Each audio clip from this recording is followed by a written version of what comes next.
ചിറ്റിലപ്പള്ളി പുലിയംതൃക്കോവിൽ ശ്രീ മഹാശിവക്ഷേത്രത്തിൽ മഹാമൃത്യുഞ്ജയ ഹോമം നടത്തി. ധനുമാസത്തിലെ 30 തിങ്കളാഴ്ചയായ ഡിസംബർ 22 നടന്ന മഹാമൃത്യുഞ്ജയ ഹോമത്തിന് ക്ഷേത്രം തന്ത്രി ബ്രഹ്മശ്രീ കീഴ്മുണ്ടയൂർ നീലകണ്ഠൻ നമ്പൂതിരി മുഖ്യ കാർമ്മികനായി. ഋഗ്വേദത്തിലും യജുർവേദത്തിലും അന്തർഗതമായിട്ടുള്ള മൃത്യുഞ്ജയ മന്ത്രം 108 ഉരു ജപിച്ച് 7 ദ്രവ്യങ്ങൾ അഗ്നിയിൽ ഹോമിക്കുന്നതാണ് മഹാമൃത്യുഞ്ജയ ഹോമം. അകാല മൃത്യു, മരണഭയം, ഉത്കണ്ഠ, നിഷേധാത്മക ചിന്ത, രോഗങ്ങൾ എന്നിവയിൽ നിന്ന് മോചനം ലഭിക്കുന്നതിന് മഹാമൃത്യുഞ്ജയ ഹോമം ഉത്തമമാണെന്ന് വിശ്വസിക്കപ്പെടുന്നു. കുമാരസംഭവം എന്നുള്ള കാര്യത്തിൽ പറയുന്നുണ്ട്, ശരീരമാദ്യം ഖലു ധർമ്മസാധനം.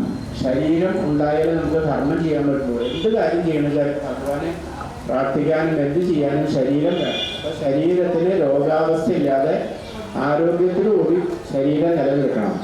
അപ്പോൾ നമ്മൾ ഈ മൃത്യുഞ്ജയ ഹോമത്തിൻ്റെ ഉദ്ദേശം ഒന്ന്, നമ്മൾ ജീവിതകാലത്ത് നമ്മൾ ജീവിച്ചിരിക്കുമ്പോൾ ആരോഗ്യത്തോടുകൂടി ജീവിക്കാനും മരിക്കുക എന്നുള്ള വെച്ചാൽ ആ അവസ്ഥയാണെങ്കിൽ അതിൽ മരണഭയം ഇല്ലാതെ ഭഗവത് പദത്തിലേക്ക് എത്തിക്കാനുള്ള പ്രാർത്ഥനയാണ്. ചിറ്റമൃതുവള്ളി, പേരാലിൻ്റെ മുട്ട്, എള്ള്, 3 വീതം കൂട്ടിക്കെട്ടിയ കറുക, പാല്, നെയ്യ്, പാൽപ്പായസം എന്നീ ദ്രവ്യങ്ങൾ 144 ഉരു വീതം 1008 ഉരു ജപിച്ച് ഹോമിക്കുകയാണ് മഹാമൃത്യുഞ്ജയ ഹോമത്തിൽ ചെയ്യുന്നത്. ദീർഘായുസ് ലഭിക്കുന്നതിനും ധനധാന്യ സമൃദ്ധി ഉണ്ടാകുന്നതിനും ഫലസിദ്ധിയുള്ളതാണ് ഈ ഹോമം. നിരവധി ഭക്തരാണ് മഹാമൃത്യുഞ്ജയ ഹോമത്തിൽ പങ്കെടുക്കുന്നതിനായി ക്ഷേത്രത്തിൽ എത്തിച്ചേർന്നിരുന്നത്.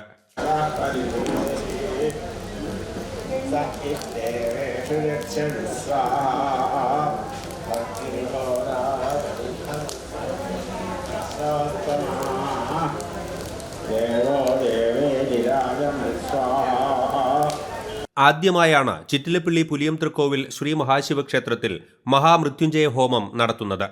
ഭരണസമിതി president Madathil Narayanankutty, secretary Nirmaladevi Chirakkal, treasurer Sadasivan Odattil, vice president Narayanan, joint secretary Baburaj Paramel എന്നിവരും മറ്റ് കമ്മിറ്റി അംഗങ്ങളും നേതൃത്വം നൽകി.